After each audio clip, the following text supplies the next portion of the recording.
Hello students. In last lecture we studied about different types of milling machine. Today I am going to discuss about different milling methods. So milling method is divided into two parts. One is peripheral milling and another one is face milling. In peripheral milling, axis of the cutter is parallel to the surface which is generated on a milling machine, and in face milling method, axis of the cutter is perpendicular to the surface to be generated. So these are the two milling methods, and in peripheral milling method it is also divided into two parts. One is up milling and another one is down milling.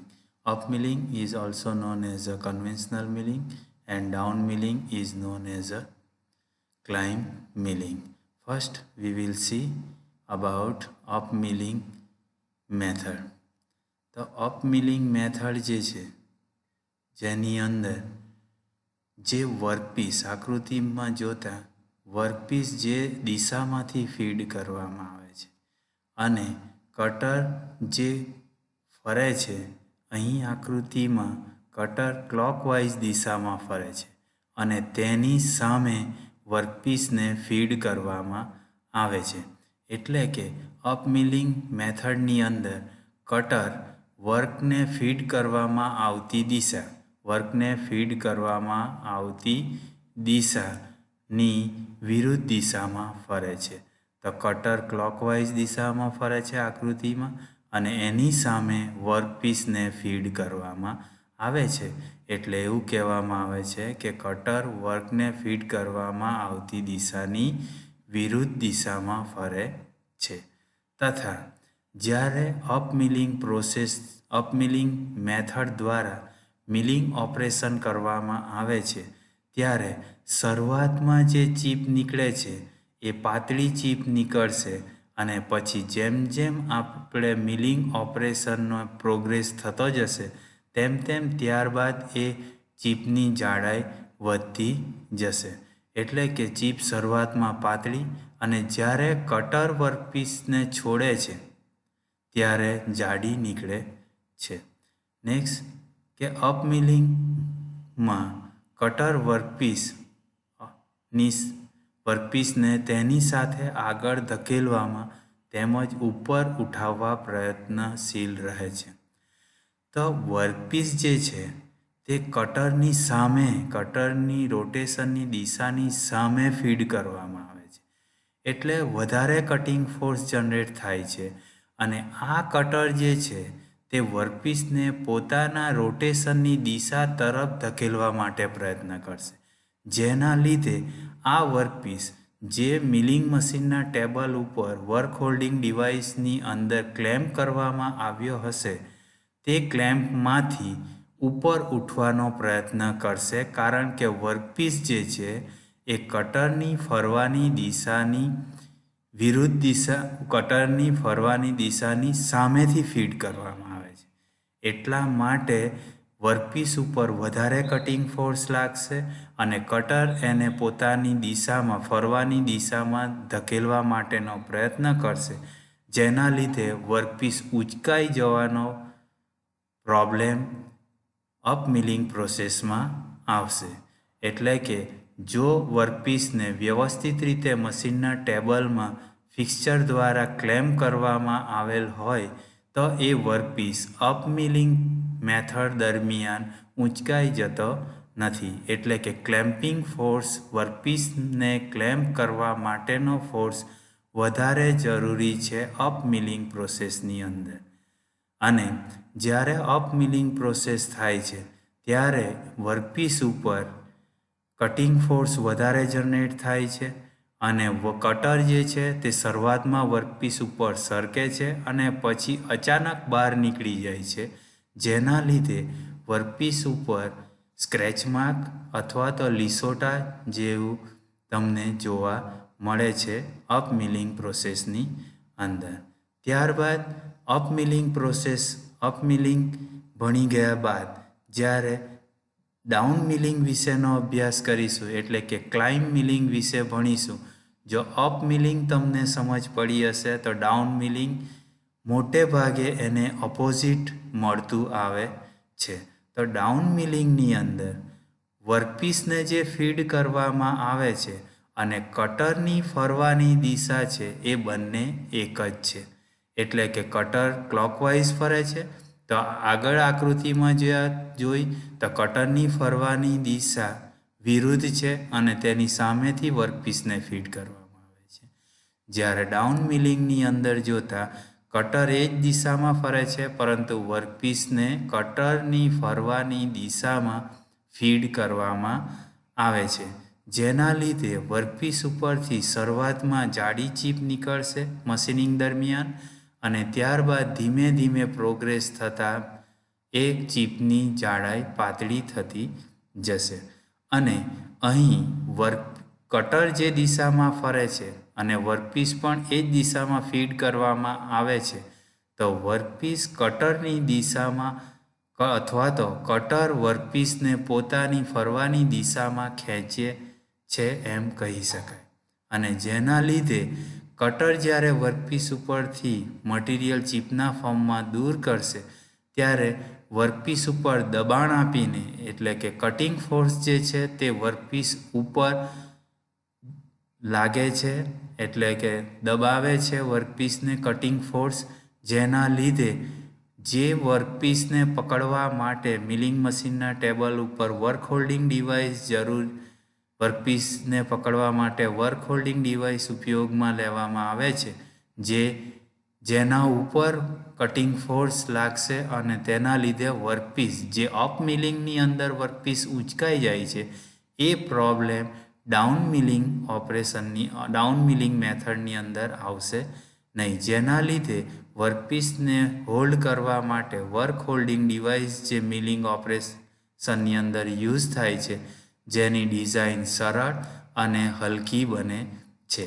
તથા જ્યારે up મિલિંગની અંદર operation કરતી વખતે cutter જ્યારે workpiece ઉપરથી material remove કરે છે ત્યારે સ્ક્રેચ માર્ક્સ રહી જાય છે જે પ્રોબ્લેમ ડાઉન મિલિંગની અંદર સ્કેચ માર્ક્સ કે લિસોટા વર્કપીસ ઉપર જોવા મળશે નહીં અને વર્કપીસ ઉપર સારી સરફેસ ફિનિશ મેળવી શકાય છે.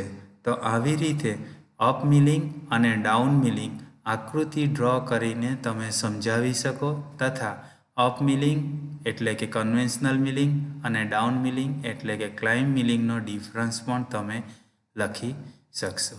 Next, we will see the difference between conventional milling and climb milling or up milling and climb milling. In up milling process, workpiece fed in the opposite direction that of the cutter. કે workpiece જે છે તે કટરની ફરવાની દિશાની સામેની દિશામાંથી feed કરવામાં આવે છે.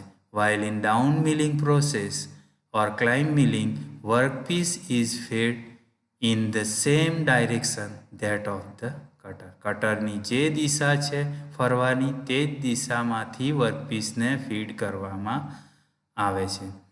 Chips are progressively thicker in up milling process, while in down milling chips are progressively thinner. આપણે આગળ જોઈ ગયા કે અપ મિલિંગ પ્રોસેસમાં શરૂઆતમાં ચીપ પાતળી નીકળે છે અને પછી ધીરે ધીરે જાડી બનવા માંડે છે. જ્યારે ડાઉન મિલિંગમાં શરૂઆતમાં ચીપ જાડી નીકળે અને પછી ધીરે ધીરે પાતળી થતી જાય છે. So this one is the second difference between up milling and down milling.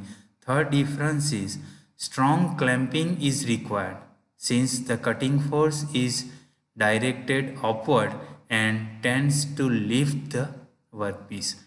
કે સ્ટ્રોંગ ક્લેમ્પિંગ ફોર્સ વર્કપીસને પકડવા માટેનો ક્લેમ્પિંગ ફોર્સ વધારે જરૂર પડશે કારણ કે અપ મિલિંગ પ્રોસેસમાં વર્કપીસ ઊંચકાઈ જવાનો પ્રોબ્લેમ રહે છે. while in down milling strong clamping force is not required since the cutting force is directed downwards and keep the workpiece pressed to the table.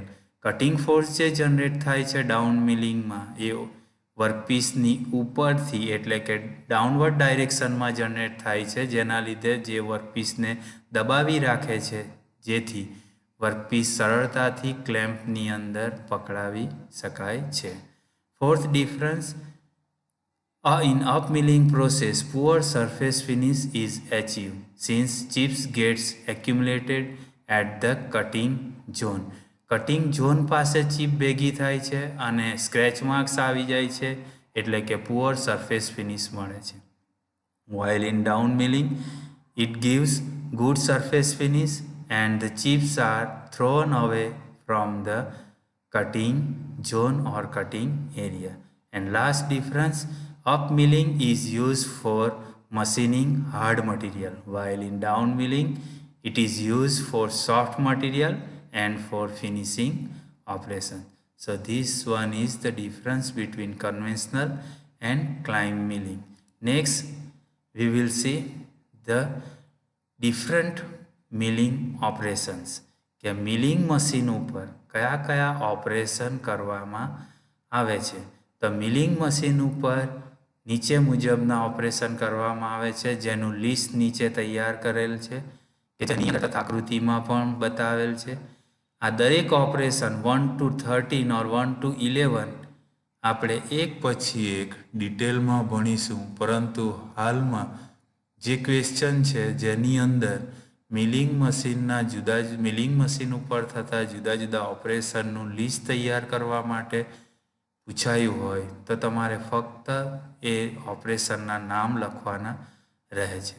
અને એ ઓપરેશનના નામની અંદર પ્લેન મિલિંગ ઓપરેશન, કે workpiece છે એની સપાટી ઉપરથી કટર ફરશે એટલે ફ્લેટ સરફેસ મળે, જેને પ્લેન મિલિંગ ઓપરેશન કહીશું. ત્યારબાદ ફેસ મિલિંગ ઓપરેશન, કે વર્કપીસની ફેસમાં વર્કપીસની અહીં આગળ વર્કપીસની ઉપર પ્લેન મિલિંગ થાય છે, સીધું મિલિંગ થાય છે, જ્યારે એ જ સેમ વર્કપીસની સાઈડ ઉપર એને આ ફેસ ઉપર જે મિલિંગ ઓપરેશન થાય છે એને ફેસ મિલિંગ કહીશું. સાઈડ પર મિલિંગ થતું હશે તો આ વર્કપીસ છે, વર્કપીસની બંને સાઈડ ઉપર કટર દ્વારા મિલિંગ મટીરિયલ રિમૂવ થાય છે, એટલા માટે એને સાઈડ મિલિંગ ઓપરેશન કહેવાય. એંગ્યુલર મિલિંગ મશીનમાં વર્કપીસની અંદર કોઈ વી આકાર, વી એંગલ એટલે કે કોઈ એંગલ બનાવવાનો હોય તો તે એંગ્યુલર મિલિંગ ઓપરેશન થશે, જે અહીં આકૃતિમાં દર્શાવેલ છે. ત્યારબાદ ગેંગ મિલિંગ ઓપરેશનમાં ગ્રેંગ મિલિંગ ઓપરેશન, કે જેમાં એક કરતાં વધારે મિલિંગ ઓપરેશન તમને જોવા મળશે, એટલે કે સાઈડ ઉપર જોશો તો આ સાઈડ મિલિંગને મળતું આવે છે, ઉપર જોશો તો એ આઈધર પ્લેન મિલિંગ અથવા તો કીવે મિલિંગને મળતું આવે છે. તો ગેંગ એટલે ઘણા બધા મિલિંગ ઓપરેશનનું કોમ્બિનેશન, એટલે એને ગેંગ મિલિંગ ઓપરેશન કહીશું. ત્યારબાદ અહીં ફોર્મ મિલિંગ છે. ત્યારબાદ straddle milling operation, which is similar to the gang milling operation. More than one milling operation are included in a straddle milling operation. Then end milling operation. End milling cutter દ્વારા વર્કપીસના and એટલે છેડા ઉપર જ્યારે આવી રીતે slot તૈયાર કરવામાં આવતા હોય તો એન્ડ મિલિંગ ઓપરેશન કહેવામાં આવે છે. કીવે, જ્યાં કી બેસાડવાની હોય તો કી બેસાડવા માટે કીવે એટલે કી બેસાડી શકાય એવો રસ્તો કીવે બનાવવાનો હોય. ગ્રુવ એટલે ખાંચો બનાવવાનો કે સ્લોટ બનાવવાનો હોય તો અહીં આ આકૃતિમાં કીવે બને છે. કટર સીધી વર્કપીસની અંદર બેસાડવામાં આવે છે અને કટરની થિકનેસ જેટલો કીવે વર્કપીસની અંદર તૈયાર થાય છે. અહીં ટી સ્લોટ બને છે તો એ સ્લોટ મિલિંગ કહેવામાં આવે છે. ત્યારબાદ નેક્સ્ટ ઓપરેશન છે ગિયર મિલિંગ ઓપરેશન, કે મિલિંગ મશીન ઉપર ગિયર પણ તૈયાર કરવામાં આવે છે, જેમાં વર્કપીસનો ગિયરનો જેવો પ્રોફાઇલનો આકાર હોય તેવી કટરનો ઉપયોગ કરીને ગિયર તૈયાર કરવામાં આવે છે. ત્યારબાદ નેક્સ્ટ ઓપરેશન છે હેલિકલ મિલિંગ. હેલિક્સ કટ કરવાનો હોય તો તેવા વર્કપીસ ઉપર જે મશીનિંગ કરવામાં આવશે તેને હેલિકલ મિલિંગ કહેવામાં આવે. થ્રેડ મિલિંગ એટલે કે નટ અને બોલ્ટ ઉપર આંટા બનાવવા, તો એ થ્રેડ બનાવવા માટે મિલિંગ મશીન ઉપર બનાવી શકાય તો તે મિલિંગ મશીન પર થ્રેડ બનાવતું ઓપરેશન કરવામાં આવે તો તેને થ્રેડ મિલિંગ ઓપરેશન કહેવામાં આવે છે. સો these are the list of milling operation. We will see one by one in detail in our next lecture. Thank you.